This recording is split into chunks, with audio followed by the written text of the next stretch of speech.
Hola, continuamos en la SEC te lleva. Esta vez vamos a comentar el estudio Clarify, más concretamente los resultados a largo plazo después de 5 años. La angina estable ha evolucionado mucho durante los últimos años, de manera que ya no hablamos de angina estable, sino de síndromes coronarios crónicos. Precisamente en este congreso se han presentado las primeras guías de síndrome coronario crónico y sabemos pues, que es un término que engloba una amplia gama de condiciones clínicas, como puede ser la isquemia silente, el infarto de miocardio previo, revascularización previa, angina microvascular, etc. El registro Clarify tiene dos objetivos. El primero de ellos es describir las características demográficas, clínicas y el manejo de los pacientes con síndrome coronario crónico. Y en segundo lugar, valorar las tasas y los factores determinantes de los resultados clínicos relevantes en pacientes con síndrome coronario crónico. Como hemos dicho, se trata de un registro prospectivo longitudinal observacional de pacientes con enfermedad coronaria estable. Se incluyeron más de 32.000 pacientes de 45 países entre noviembre de 2009 y junio de 2010. La base de datos se cerró en 2016 y el estudio había programadas visitas anuales con un seguimiento medio de 5 años. Se incluyeron pacientes que hubieran tenido un infarto de miocardio o una revascularización previa hace más de por lo menos 3 meses, pacientes que tuvieran isquemia miocárdica demostrada en una prueba de isquemia sintomática o demostración angiográfica de una estenosis coronaria mayor del 50%.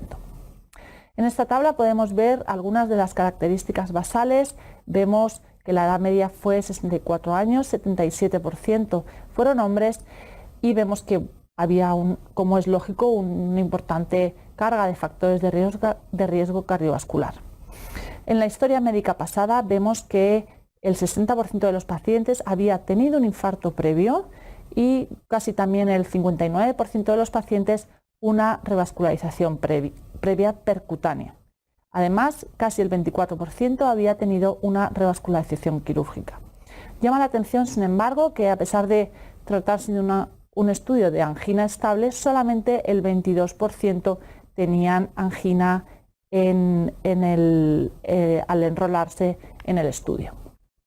En cuanto al tratamiento médico, eran pacientes que estaban bien tratadas con adherencia a las guías clínicas. En cuanto a la medicación, 95% de tratamiento antiagregante, 83% de estatinas y más del 70% de betabloqueantes e IECAS. A pesar de esta medicación, llama la atención que, considerando los objetivos de las últimas guías pasadas, solo el 29% estaba en rango de tensión arterial controlada y ni siquiera el 21% alcanzaba los niveles de colesterol óptimos. Además, solo el 7,4% conseguía los dos parámetros simultáneamente.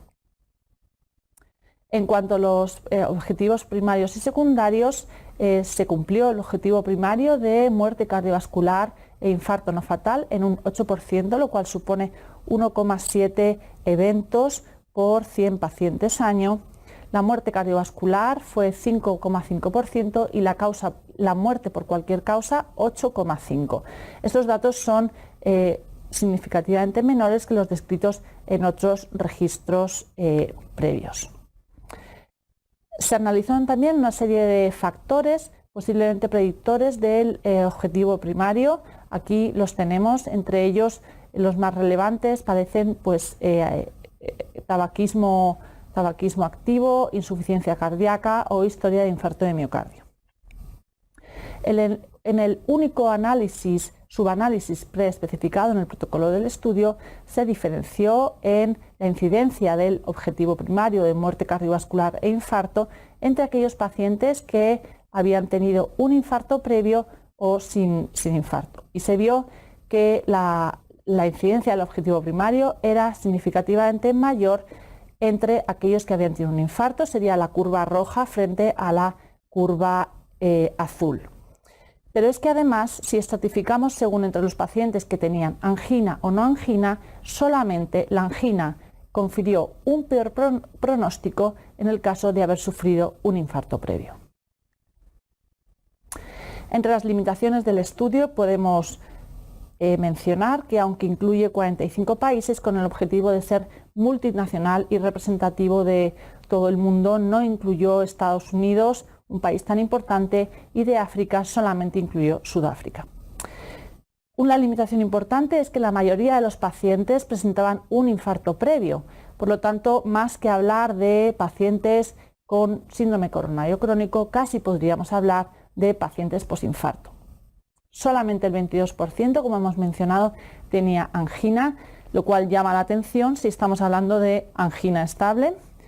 Y por último, los síntomas anginosos solo se han reportado en la visita basal, pero no en el seguimiento. Y bueno, pues el estatus anginoso lógicamente no es algo estático, sino que se modifica con el tratamiento médico y procedimientos de revascularización.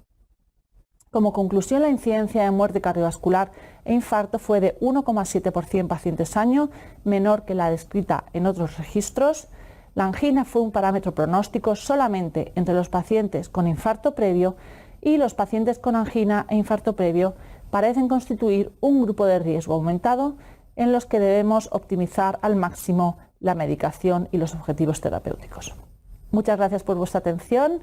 Seguimos en la SEC te lleva comentando más estudios. Gracias.